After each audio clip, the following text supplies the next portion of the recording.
When I first got sick in 2015 and started my long journey of trying to heal myself, I was really preoccupied with one concept, and that was leaky gut. I can remember Googling questions like, is leaky gut real? Did I have it? Was it the thing causing my problems? Or what supplements, diets, or probiotics could I take to heal my leaky gut naturally? And I remember wondering for years, can anyone test me for this? Would anyone believe me if I told them that I had leaky gut? And by anyone, I mean doctors. It took me almost 5 years to fully understand why asking the question, do I have leaky gut, is entirely the wrong question to be asking, and learning what question I should be asking instead to heal both myself and my clients. That's why on today's episode, I'm going to be breaking down all things leaky gut, including topics like, is leaky gut real, leaky gut symptoms you can look for, most common leaky gut tests that someone might try to do on you, and more importantly, are they worth your money, my 3-second leaky gut self-test that's 100% free, why you should stop testing for leaky gut now, what you should be focusing on instead, which is aka or hint, the real causes of leaky gut, my personal best leaky gut treatment that I recommend, why leaky gut probiotics, a leaky gut diet, or leaky gut supplements can't heal your leaky gut, and realistic timelines on healing leaky gut, or when you can expect outcomes, essentially, like when can you expect to start feeling better when you are addressing your leaky gut. If you've found yourself in a leaky gut loophole on the internet and you want real leaky gut remedies, then this episode is for you. Hey friend, welcome to the Better Belly podcast. If you're currently trying endless supplements, doctor visits, and diet changes to heal your mystery symptoms, you are in the right place. We're here to solve the real root causes behind your gut, hormone, skin, sleep, and brain concerns, literally anything and everything in your body. My name is Allison Jordan. I'm a functional medicine practitioner that has supported over 150 clients just like you to heal problems that no one has been able to fix. You don't need a perfect diet or a random supplement you found on Instagram to heal. You need a proven system that heals your whole body from the inside out. That's what I'm here to share with you, episode by episode. It's time to make health easy again. And just as a reminder, this information is not meant to diagnose, manage, or treat disease. Always consult with your own health practitioner before you make any changes to your health. All right, guys, I'm so excited for today's episode, and we're going to dive into leaky gut. I feel like this episode is very long overdue. When I realized I didn't have an episode solely dedicated to leaky gut, I thought, what have I been doing? And I know I've addressed it or talked about it briefly in some episodes, but we are dedicating today one episode. And to start off the episode, we are just going to start diving into the idea, is leaky gut real? Now, maybe if you're listening to this and you're more lucky than I am, you're like, of course it's real, Allison. Can we just skip this part? I promise it's going to get juicier in a second. But I want to create this episode for all the me's out there who, when I first started to heal in my first 1 to 2 years of really just looking away from what doctors were saying that I was going to see in a hospital and starting to look at my own Google and books and anything I could lay my hands on that seemed scientifically valid. That was a question I was wondering is, why are none of my doctors talking about this thing? And if they're not, is this thing real? Is it a joke? Is it like some figment of the online imagination? So to confirm, leaky gut is real. It has a scientific name called intestinal permeability, meaning that your wall, gut lining, the lining of your gut in the small and large intestine, but we're really talking mostly about the small intestine, it is more permeable than it should be. Because at the end of the day, when it's functioning properly, if you don't have leaky gut, it's still permeable, right? We need to be able to transfer nutrients from the lumen or the center of the small intestine into our bloodstream so that those nutrients like glucose and protein and fat, except for fat, gets taken care of not by your bloodstream but by your lymphatic ducts. But all that being said, so that all the nutrients you're absorbing, vitamins and minerals, can get to where they need to go in your body, can get to your cells that are far, far, far away from your small intestine. And I apologize, guys, I'm getting over a cold as I record this episode. So some science behind it, some more science. is that your gut lining in your small intestine is literally one cell thick, one very tiny cell thick. It's called epithelial cells. And they are literally just stacked right next to each other. And between each cell is called something called a tight junction. It's what kind of glues the cells together. And this system, your epithelial cells that are one cell thick and layered across the entire small intestine it is a footage, like a square footage of more than a football field of space going on in your gut. That's all between the cilia and the villi, all these little finger-like projections that are coming into the gut, helping increase the amount of surface area you have to absorb things. That whole thing is just one cell thick, and it replaces itself entirely with new epithelial cells every 3 to 5 days in a healthy body. So there's a fast and high turnover rate in a healthy body for that gut lining. Your body knows those cells are going to get damaged. Your body is ready and willing to rebuild those cells and put them back together in. So symptoms of a leaky gut, if you're listening to this and you're still like, do I have it? If you're just in that wondering phase, this is my summary of leaky gut. If you have any chronic symptom in your body, you probably have leaky gut. So the reason for this is that, so let's say you get chronic headaches, now there can be some symptoms you're getting that are, as soon as I said headaches, I thought of something. You can get headaches from having your first vertebra of your cervical spine out of place after falling out of a tree, or getting kicked in Taekwondo in the head, or, getting in a car accident. That can be a reason for getting headaches. You can get headaches because you grind your teeth, because you have a tongue tie and you're not getting good oral development. There's lots of reasons you can get headaches. But if it's a chronic, ongoing, and there's multi-system symptoms, so you get headaches and you have painful periods and you have acne and it might not be these specific things, and you get bloating. Very big sign of leaky gut. Also, big misnomer, you do not have to have GI symptoms to have leaky gut. You don't need to I have lots of clients who come to me now. It used to not be the case, but I'm starting to attract more and more clients who don't have any gut symptoms. They say, Allison, I don't get bloating. My poop's super regular. I never feel pain when I eat food. I never get acid reflux. They're like, have a perfect gut system, but they're coming to me for some other very intense, chronic, ongoing issue. And I say, we are going to assume that your gut is a part of the issue, and we're going to do all this other testing to look at your gut. And I'm going to talk to you guys about what testing I do recommend. And I'm also going to talk to you about what I don't recommend when it comes to leaky gut. But the reason why you can have so many symptoms and so many systems, meaning your skin system, your hormone system, your sinus system, your brain, like brain fog, focus. The reason why so many parts of your body can be impacted by leaky gut is because leaky gut inherently is impacting the quality of your blood. When you have leaky gut, that one cell layer gets damaged more intensely and gets bigger holes in it than it should. And so things can pass into your blood that shouldn't be there. Everything from pathogens, like little microbes that are in your gut, but also food that is not fully digested.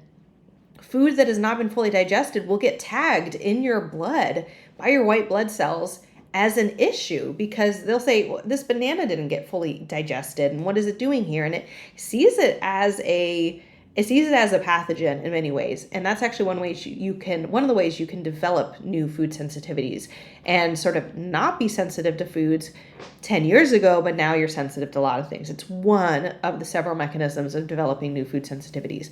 But that blood, as things get not filtered and things get into it, it then goes everywhere in the body. It goes to your brain, it goes to your skin, it goes to your joints, it goes everywhere, because we need blood for every system of our body to function. Our liver, our organs, our eyes, our sinuses, etc. So that inflammation will show up as symptoms. And if you want to learn more about it, I have a lot of episodes that talk about this connection pathway. If you go to episode 254, I talk about the gut-brain axis and why healing your nervous system isn't work. And I talk about the role of the gut and in the nervous system functioning normally. We talk about the skin in depth in episode 45. The gut skin connection. Is your gut flaring up your skin? And again, leaky gut and that experience that the body's getting inflammatory things into the bloodstream that it normally would not, because if you didn't have a permeable gut lining, because that's happening, you're getting symptoms everywhere. So skin, sinus issues, episode 47, the gut sinus connection. I'm linking all of these in the show notes. So if you want those, go check out the show notes for this episode.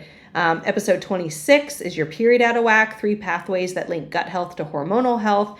Joint and muscle pain. I don't have a specific episode on that, but I do have some episodes where we talk about fibromyalgia, for example, which is definitely a big case of joint and muscle pain. Not saying everybody who has achy, stiff joints has fibromyalgia, but it's a big issue. And then also related to fibromyalgia, just autoimmune conditions in general. There's, for example, one of the markers to test for leaky gut, which is called zonulin. It is literally known that when you have elevated zonulin, there's a correlation to autoimmune conditions. So doctors, even conventional doctors, will say if there's a lot of elevated zonulin, that could be a reason why someone's autoimmune conditions are showing up later in life, meaning you didn't have rheumatoid arthritis and now you do, or you didn't have Hashimoto's and now you do. So it's these things that have been, that basically having leaky gut, having markers of having elevated markers that show signs of leaky gut, doctors literally see can correlate with people getting and having autoimmune conditions. That's a big deal. That's a big deal. That means your thyroid's impacted by or by leaky gut. It means your ankles, your skin, everything can be impacted. So it's a huge, huge, huge significance to know, or just generally understand the concept that leaky gut can make you sick, and it can make you not feel good everywhere. When I was sick, I was constipated, I was bloated, my joints hurt, I felt like an old lady in the morning. I had to stretch. I can just remember going from the super limber gymnast who also was a half marathon runner, but still very flexible. I'd maintained a lot of my flexibility. I would wake up in the morning and I could barely touch my chin to my chest. My whole spine was so stiff. And now I look back and I probably had really backed up lymphatics from all the toxins I was dealing with, but then also didn't help that I had leaky gut, and I'm sure that was adding to all the toxins in my system. So the problem with leaky gut, and this is where I'm like, it's not as big of a concept or as helpful.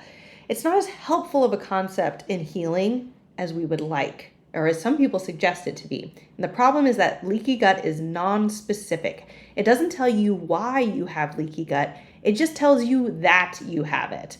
So if you get markers that your doctor says, oh, it looks like you have leaky gut, it literally tells you no new information. It doesn't tell you how you're going to stop having leaky gut.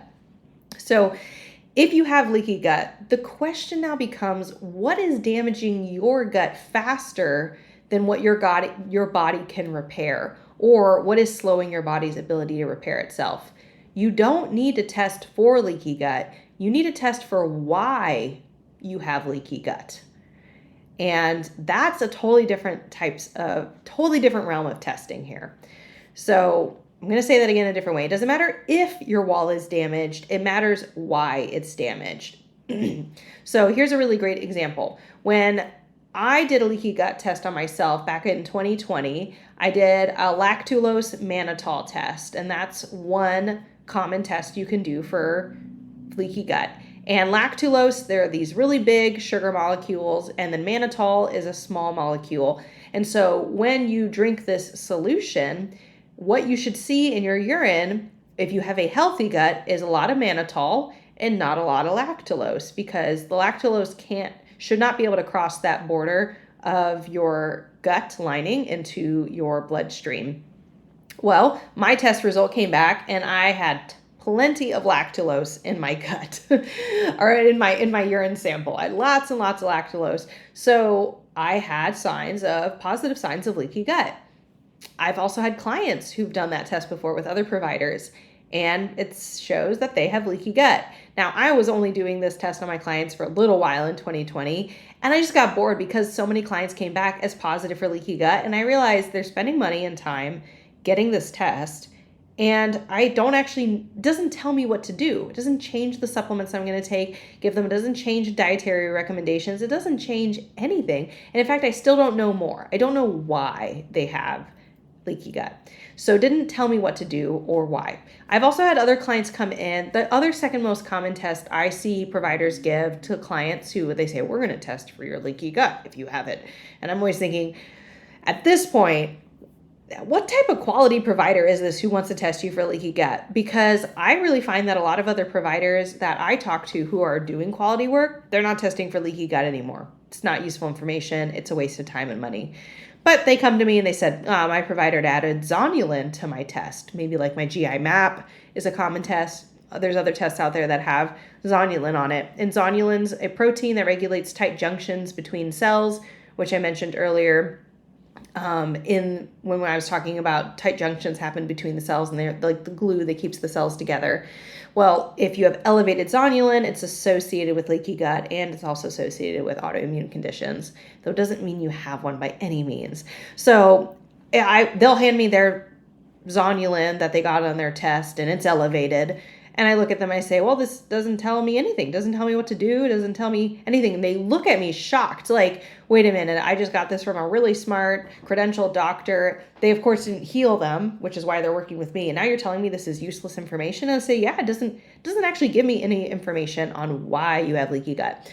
Now, if you did get a test like a GI map, you could look at the rest of the test and be like, is there H. pylori? Is there a parasite? Are there food sensitivities? Is there a gluten sensitivity? Those could be reasons why you have leaky gut. But your goal in your testing, when you work with a provider, is to find every cause of that leaky gut. You also want to assume it's not just one thing. Assume you have multiple issues.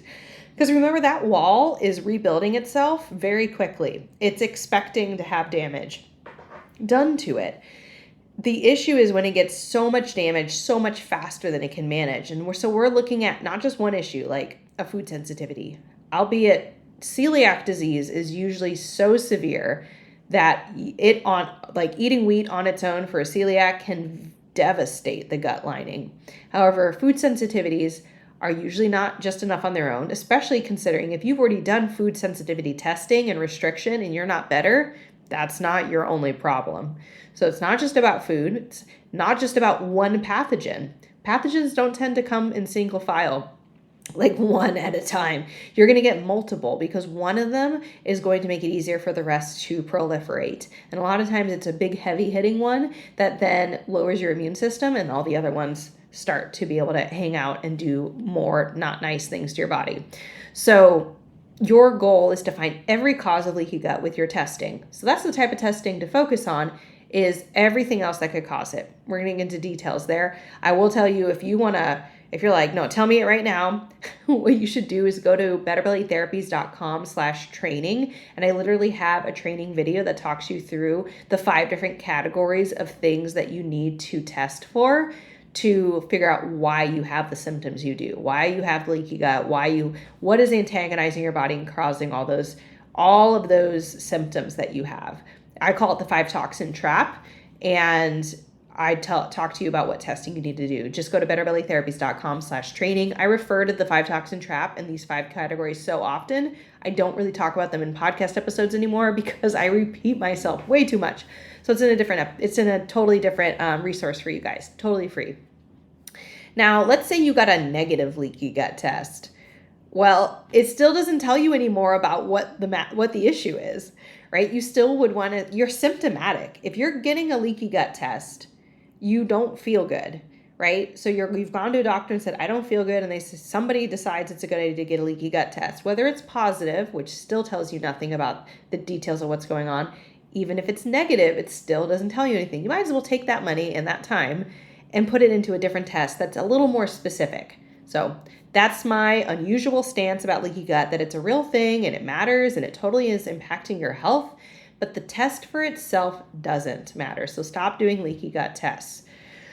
What about doing retests for leaky gut? I threw this in with like, how long does it take to heal leaky gut in general? I also get clients who say, well, I've been taking these, L-glutamine and leaky gut supplements for 2 years and I still have symptoms.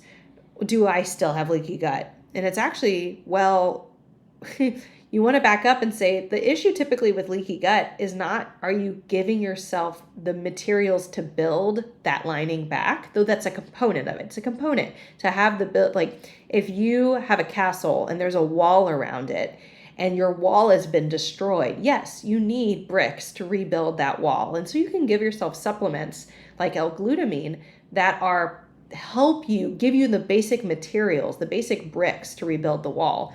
But if you keep rebuilding the wall and every day you're getting a trebuchet of rocks breaking down your wall, what matters more? Giving yourself bricks to rebuild it or stopping the trebuchet attacks so that your wall stops getting torn down so fast? The trebuchet attacks matter infinitely more. And so the estimated timeline to heal your leaky gut is usually correlated to how fast you can find all or the majority of the issues causing gut damage to your body, and how fast you can find it, and then how fast you can get rid of those things.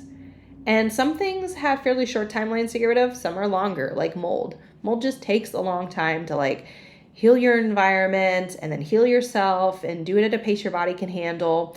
So it can vary, but what I have found, the bad news about leaky gut, and the reason I bring this up too is when I was doing research for this episode, I was actually doing some keyword research on what are terms people search when they're asking about leaky gut to Google. And one of the top terms that was searched was how to heal leaky gut in 2 weeks. I don't know why 2 weeks, but it was up there.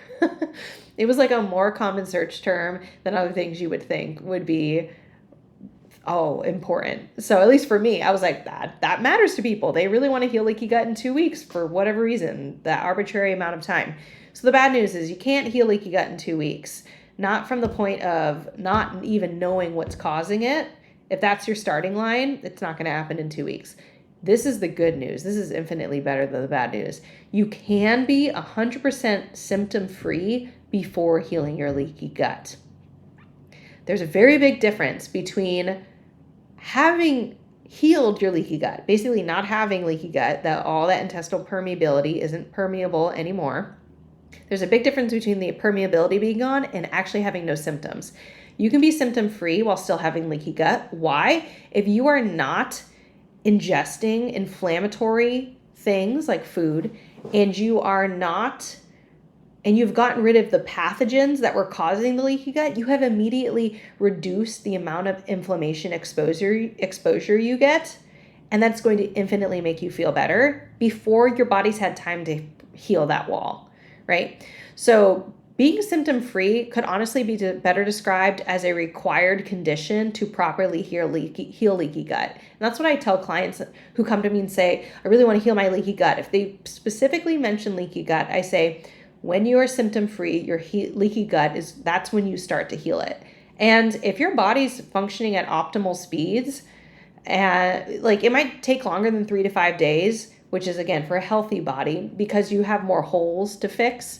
There might be some healing. We know that for celiacs, for example, that if they have enough gut damage, the villi get shortened and blunted, and it can take a really long time for them to heal and potentially never. But we're talking about villi blunting versus, which is very, very different, versus just that gut lining, that single cell lining getting damaged. That could be a fairly fast fix compared to everything else before it, which is finding what's causing the damage and then dealing with it. That dealing process could vary on the type of pathogen found, the type of toxins found, whatever the nature of the issue is. And how quickly you can find them. So are you working with a provider who's doing one test at a time? Or are you working with a provider who did 5 all at once so you have all that information faster and you can heal it faster? So, however, if you really feel compelled, you're like, Allison, I really want to know if I have leaky gut, and you're also tired of wasting hundreds of dollars on labs tests, here is my 3-second, 100% free leaky gut test. Ask yourself, do I have chronic multi-system symptoms? Multi-system, meaning I've got skin issues and hormone issues. I have sinus issues, and I have gut issues. If you have more than one system that's being impacted, I get brain fog and hormone issues and chronic joint pain and neck pain. You have multiple systems being impacted. You have leaky gut. And this is not definitive. I know it's not a lactulose mannitol test. It's not zonulin, but I have seen this correlation be so high with my chronic illness clients that you just do. You have leaky gut if you have multi-system issues. If you want to dig deeper into the specific symptoms that you could be dealing with, I mentioned sinus issues, skin issues, brain issues, hormone. I have all those podcast episodes on the gut sinus connection, the gut skin connection, the gut brain axis. Is your period out of whack? 3 pathways that link gut health to hormone health. I have all those episodes in our show notes. So to finish out here, what do you actually test for? If you're like, okay, we're not testing for the leaky gut because it doesn't tell us what to do. It doesn't give us new information that radically changes your treatment pathway or treatment plan. Just is like, oh yeah, it confirms like, oh yeah, we thought you had leaky gut. You do. Okay. This is, by the way, is the winning mindset shift. If you can finally understand, walk away from leaky gut. It's not like the concept's not going to help you heal. It's not going to help you know what to do to heal. Such a winning mindset shift. What you want to be thinking about next is the 5 toxin trap, what I referenced earlier. And I talk about it in my free training at betterbellytherapies.com/training, or click the link in the show notes. And I go over the 5 toxin trap, why you're still sick from it, even if you think you've addressed every part of the 5 toxin trap. I'll tell you now, the 5 toxin trap, the categories, they're probably not surprising to you when you look at them. You're like, I've heard of all these before. None of them are, I'm not trying to like click and bait you. None of them are like totally unfamiliar. Like, I've never heard of that before. If you've been sick long enough, you've probably heard of all of them. However, the issue when people address those 5 toxin traps is the order they do them in, the testing they do or don't do to confirm if they have it, the nature of the protocols. Are the protocols weak, not thorough enough to deal properly with a certain pathogen or a certain heavy metal or a certain detox pathway, right? You really need to be much more thorough. And so I talk in that training about all the different failure points that people go through in the 5 toxin trap, why different categories they haven't been able to heal from, and what you can do to overcome those issues, which is everything that I do inside of our program, the Better Belly Blueprint. It is these steps that I've seen people need to do that they've not had any other provider help them do. Protocols that are thorough, lab testing that gets really specific on why they have leaky gut and not just if they have it. The food sensitivities that they have on a deeper level of testing than anybody's done before. And we actually had a podcast episode come out recently on this food sensitivity test. If you've never heard of it, it's called the Zoomer test, and we have it here on episode 267, the best food sensitivity test for you with Vibrant Wellness. So if you're wondering about food sensitivity testing, that's going to be huge as well. So I'm going to put a link in the show notes for that. All right, we have that link. We're going to put it in the show notes so that you guys have it in the episode. Also going to be a super helpful test or super helpful information. But if you just go to the training, betterbellytherapies.com/training, and sign up for it, it's free. And that video is going to walk you through the entire 5 toxin trap and how you're going to heal from it and why everything you've done before hasn't worked. So, summary of today's episode: testing for leaky gut is in fact meaningless. It gives you no new data to actually tell you what to do to heal. All the supplements in the world can't outrun damage being caused by things in your gut. So you could take L-glutamine and probiotics and things that are told it should heal your gut lining, but if you have not gotten rid of the things attacking and damaging your gut lining, you cannot out-supplement that damage. You need to put more energy into finding the source of your damage and focus less on repairing the wall, because your body's pretty good at that part. You really need to focus on what's causing the damage. And you can do all that by learning about the 5 categories of things that damage the gut lining, by learning about my 5 toxin trap and my training, betterbellytherapies.com/training. So I hope that helps you guys. Just quick overview. Hope you feel set free from maybe needed to focus or hyper focus on leaky gut, you can settle that little question in your mind and start going and focusing on what's really going to make the difference in your healing. Because when you do, it changes everything. I went in 2015 from having IBS with a constipation leaning, losing my hair, having no period for 2 years, that even taking medication from doctors didn't help. I tried to take medication and the doctor was like, whoops, well, your period didn't come back even though it said it should have. I went from all of that to being IBS free. Hormones are completely perfect. I've had 2 children. All these things have improved. My hair's grown back. And we've been able to help clients do that time and again, whether it's male or female, young or old, whether they have an autoimmune condition or no diagnosis at all, just a whole bunch of symptoms. We've helped our clients find all those root causes and get them through it in our process, the Better Belly Blueprint. So I hope you guys have a great rest of your week, and I look forward to seeing you on our next episode. This is placeholder media that you'll see if you add a layout to an empty scene. You can go ahead and delete it.